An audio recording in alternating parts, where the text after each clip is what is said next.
Muy buenas, yo soy Javi, estos mandos y secar fuego. Empezamos. Muy buenas, ¿qué tal? ¿Cómo estáis? Bienvenidos con una nueva reseña de cómic. En este caso vamos a reseñar Capitán América Civil War y todos estos arcos. Lo tenemos en este formato Marvel integral para seguir con la línea del Soldado del Invierno, que nos recopila los números pues del 15 al 24 y nos trae también varios especiales como Secretos de Hierro y Fuego, El Soldado de Invierno Mata, número 1, y luego también pues nos trae los especiales de Capitán América 601 y el de Civil War, Bajas de Guerra, que personalmente es mi número favorito casi de la vida. Fue de los primeros que leí, me flipó, ya solo por nostalgia. Me encanta.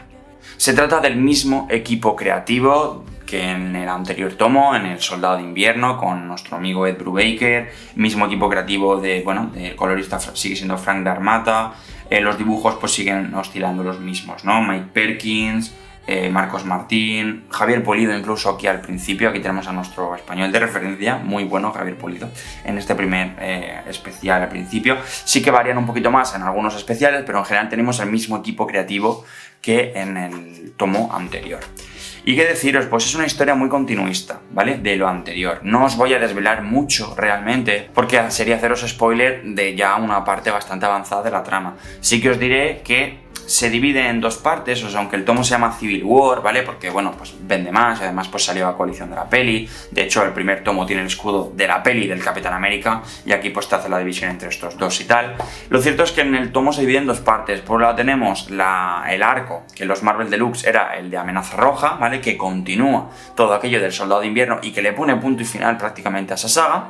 Y luego tenemos la parte más orientada a la Civil War, ¿de acuerdo? Que sí que son unos cuantos números especiales en los cuales pues cada capítulo está enfocado en un personaje, en cómo ve la Civil War el Soldado de Invierno, en cómo ve la Civil War Sharon Carter y cómo les afecta a ellos personalmente este evento, ¿vale? Mientras el Capitán América pues está en fuga, cómo el Capitán América se plantea reunir un cierto grupo y cómo él mismo se cuestiona, porque está siendo un símbolo de lo que él cree que es correcto, cómo arrastra a ciertas personas y tal, pero por otro lado pues está arrastrando a ciertas personas, ¿no? Y esa duda de ¿y si en el fondo me equivoco? ¿Y si realmente la causa lo vale, pero yo estoy dispuesto a pagar por ella? Pero no quiero que tú, solo por seguirme a mí, pagues el precio. Quiero que creas en esto, realmente merece la pena, porque además arrastra a personajes como los Jóvenes Vengadores. Luego lo veremos. El caso es que este primer número, ¿vale? Pues nos ubica en una especie de flashback en el que, pues bueno, a Bucky se le hiere y nos ubica un poquito en esa Primera Guerra Mundial, haciéndonos pues más hincapié en las relaciones, en la relación, ¿no?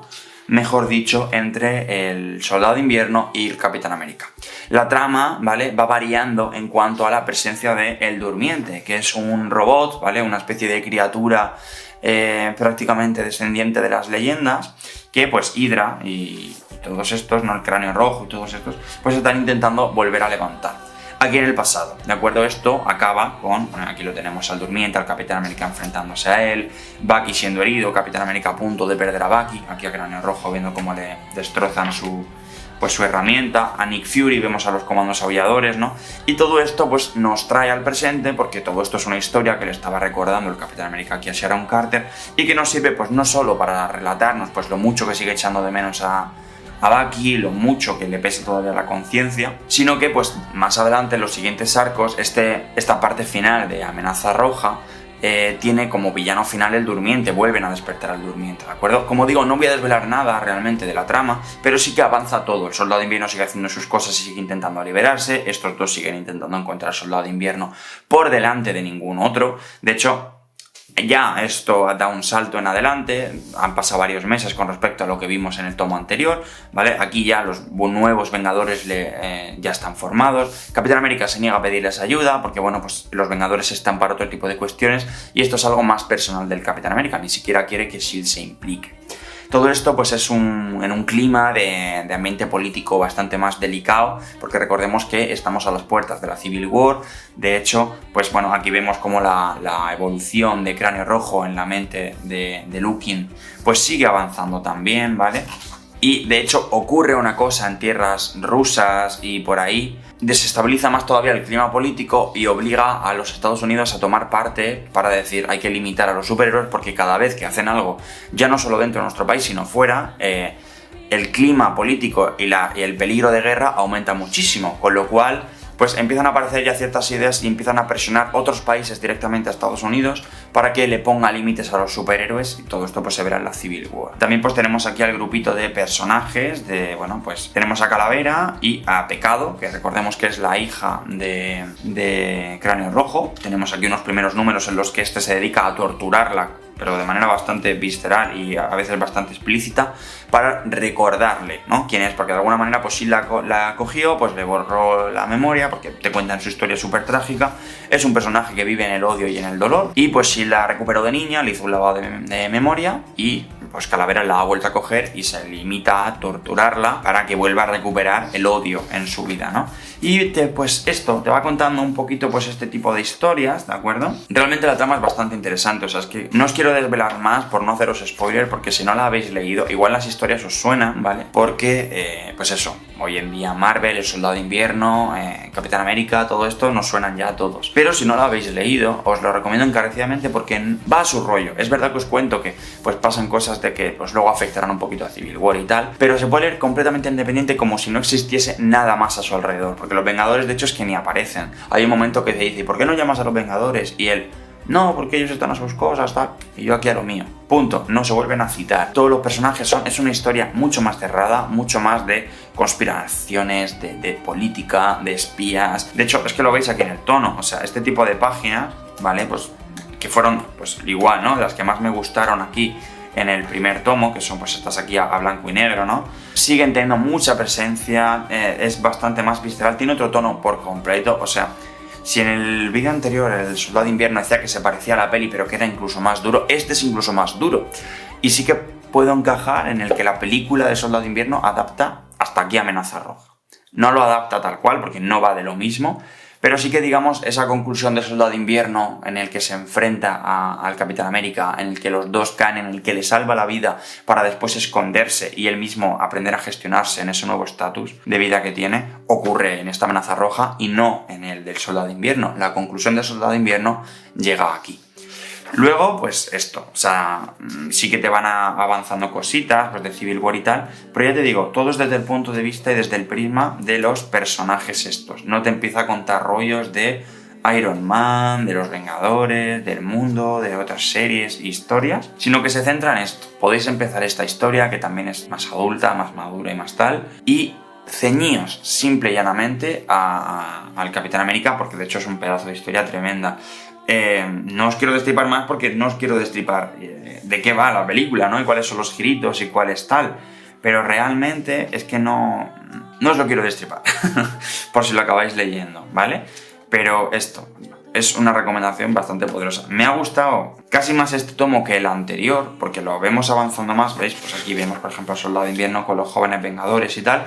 Pero, ya digo, no tenéis por qué empaparos ni leeros todo lo anterior, ni leeros lo siguiente para entender, porque aquí te está contando que el Soldado de Invierno, pues en base a todo lo que ha pasado aquí atrás, pues ahora está en contacto con Nick Fury y tal, y de repente pues él está en una misión y le dice Nick Fury, oye, tírate aquí que está pasando esto, estos 4 cafres van a liarla de tal forma, intenta evitarlo. Ya está, no te hace falta saber más nada, ni va más allá realmente, ¿no? No tienes ni por qué conocerlos, porque realmente lo poquito que necesitas saber te lo relatan aquí en la propia historia.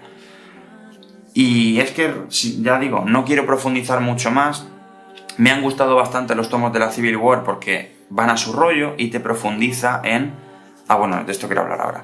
Te profundiza en cómo ven ellos un clima político en el que se nos caza de repente a nosotros, pero ya no nosotros, al Capitán América, porque es a los allegados, a Falcon, a Bucky, a Sharon Carter, como lo ve el propio Capitán América. Tiene una charla Sharon Carter con el Capitán América en una reunión clandestina que se hacen, que está muy bien porque te cuenta mucho del punto de vista del Capitán América, que ya pues más o menos lo podemos intuir el por qué, ¿no? A poco que ya vayas leyendo ya te haces un perfil psicológico del personaje. Pero sí que es un poco tenía la esperanza de convencerte por qué estás haciendo esto no tiene ningún tipo de sentido, y él diciendo, ya, pero es que esto hay que hacerlo por esto, ¿no? Y por esto, y por esto, y por aquello. Y realmente, y te hacen ahí un speech, y son simplemente los personajes viendo cómo están cazando a su amigo, y cómo ellos... ¿qué hacen ante esa situación? Porque de repente el mundo entero se ha puesto en contra de él, ¿no? Y luego hay 2 cositas más, ¿vale? Que os quiero hablar así un poquito por encima. Una es esta historia, que es bastante curiosa, ¿vale? Que es, pues, El Capitán América 601, este que os comentaba que cambiaba un poquito el equipo artístico, nos vuelve a ubicar de repente, ¿vale? Están aquí, pues es un Nick Fury que está hablando con el Soldado de Invierno y tal, y de repente le cuenta una historia. Y nos vuelve a ubicar en el pasado, concretamente en febrero del 45. Y es una historia de vampiros, del Capitán América y Bucky contra vampiros. Aquí cambia el equipo artístico, ¿vale? Es diferente, pero aquí ya veis, pues más sangre, más vampiros, ¿no? En general, pues sin sangre, pues no son vampiros. Y bueno, todo esto en un clima de la Segunda Guerra Mundial, de batallitas de ejército americano, volvemos a ver a Peggy, vemos pues una serie de cosas, ¿no? Que están curiosas. Personalmente, a mí me cansa un poco porque tiene una forma de contar la historia y una historia que es una chorrada en el fondo. Y un dibujo que veo cosas así y digo, o sea, qué guay, porque te cambia el tercio, me gusta el trazo así más sucio, más tal, pero que no me termina de funcionar a mí en cómo me cuenta la historia, ¿vale? Os soy completamente sincero. Tiene páginas muy chulas, como estas y tal, pero a la hora de contarte la historia y tal, a mí no te sé decir muy bien ahora mismo el porqué, sin entrar en spoilers y tal, pero no me terminó de convencer. A mí me aturullo, creo que también más por el guión que por el dibujo y tal, ¿vale? Aunque es verdad que hay por momentos se vuelve un poco demasiado regular, porque a mí que sea más sucio y que sea más tal, me gusta que se deformen los personajes y tal, pero tiene cosas como de que no está del todo fino el señor. Y luego por último la historia, ¿vale? Me quiero ir aquí al final, que es esta, Capitán América y Iron Man, bajas de guerra, que es en un momento puntual, después de cierta batalla que hubo, en el que, bueno, pues muere cierto personaje y tal, se reúnen estos dos, se hacen una pequeña llamada, ¿de acuerdo? ¿No veis aquí? Como que se reúnen en la mansión de los Vengadores destruida y tienen una pequeña charla, ¿vale? Y intentan hablar de buenas para intentar poner fin a esto antes de que la cosa vaya a más, y hacen una especie de recordatorio de ambos personajes, pues como cuando Iron Man, que aún tenía la identidad aparte, ¿no? Y Capitán América, pues también, ¿no? Había cambiado aquí, incluso era nómada y todo esto, pues lo contrató como guardaespaldas y cómo le enseñó a defenderse, como hacen aquí unos flashbacks de todas las aventuras que vivieron, de cómo mueve, de cómo se revolvieron por los años, ¿no?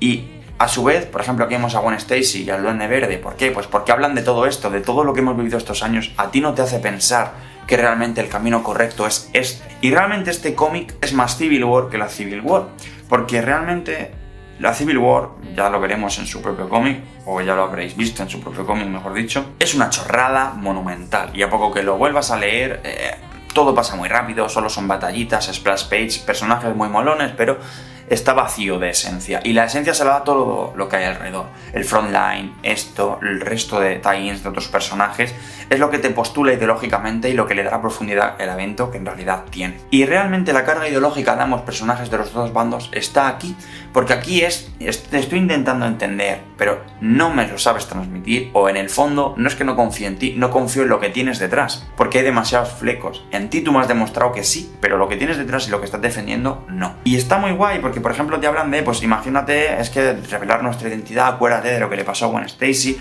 ya, pero es que imagínate cuando yo estaba borracho, imagínate que eso vuelve a ocurrir, ¿cómo podemos parar a una persona con tanto poder? Yo mismo podría haber cometido ese error y haber matado a mucha gente y hubiese agradecido que me hubiesen detenido en ese momento.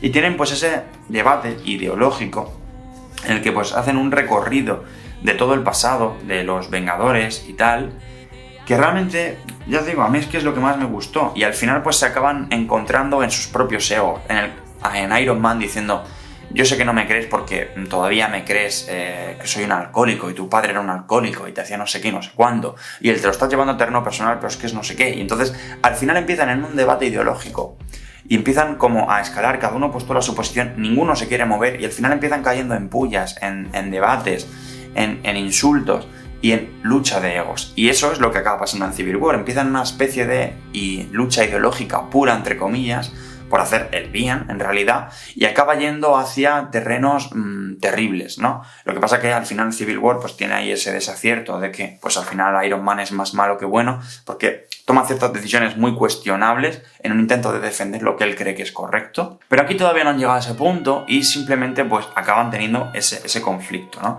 De hecho, acaban pegándose incluso, ¿vale? Bueno, pues te empiezan a hablar de los mutantes, de cómo les afecta, de lo que está ocurriendo, de todo, ¿no? Y acaban incluso golpeándose y luchando el uno con el otro a puño descubierto, digamos, sin arma, ni armadura, ni nada, y los dos frenándose a sí mismos, ¿no? Haciendo, pues, alusiones, por ejemplo, a cuando él enseñó, entonces por ejemplo le hace esta patada o le hace este puñetazo, ¿no? Es como tú me enseñaste a dar este golpe y ahora este golpe lo vuelvo contra ti en esta batalla de hermanos, ¿no? Que te están relatando y tal. Y ya digo, está guay, incluso aunque no queráis continuidad y tal.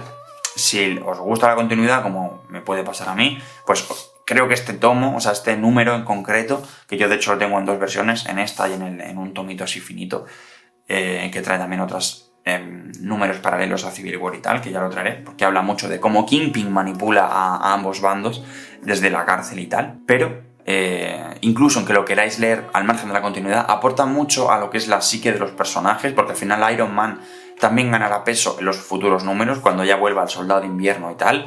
Iron Man va a sustituir un poquito, va a estar más presente en la historia, Iron Man. Todo lo que tiene que ver con los personajes, nada de sus movidas aparte, pero va a tener más presencia. Entonces que aquí te vayan asentando cositas y tal, pues está muy guay. Ya digo, a mí este cómic es de los primeros que leí cuando empecé a leer, pues bueno, hace años me hice la maratón entera de Marvel, como estoy intentando hacer ahora, ¿no? Me flipó porque realmente leí Civil War y te gusta y tal, porque madre mía el dibujo, madre mía no sé qué tal, pero a mí ya se me quedaba vacío incluso entonces. Y leí esto, y leí Frontline, y leí tal, y digo, hostia, es que realmente la chicha es esto. Y lo que define a los personajes y el por qué luego hacen lo que hacen y llegan hasta donde llegan, es ese número. Y eso sumado a, pues, el final de Soldado de Invierno, darte un poquito más de profundidad con respecto a cómo ven los personajes, lo que le ocurre al Capitán América y todo esto, ha hecho que a mí este número, este tomo, me guste bastante más de lo que me gustó en su momento el primero, el de Soldado de Invierno, que me sigue gustando muchísimo, ojo, pero este me toca más la patatilla por eso. Pero en realidad, en general, es una pedazo de saga, la de Brubaker, que se marca con el Capitán América, una de las mejores del personaje, nada que no se diga ya y que no sepáis. Y que por supuesto pues yo os animo sin ningún tipo de duda a que leáis. Por mi parte pues esto es todo, espero haberos convencido de que lo leáis si no lo habéis hecho ya y comentadme qué os ha parecido y si lo habíais leído ya pues también quiero saber qué os parece. Suscribíos para más cosillas, dadle me gusta, la campanita, todas esas cosas y nos vemos en el próximo vídeo. Un saludo, chao.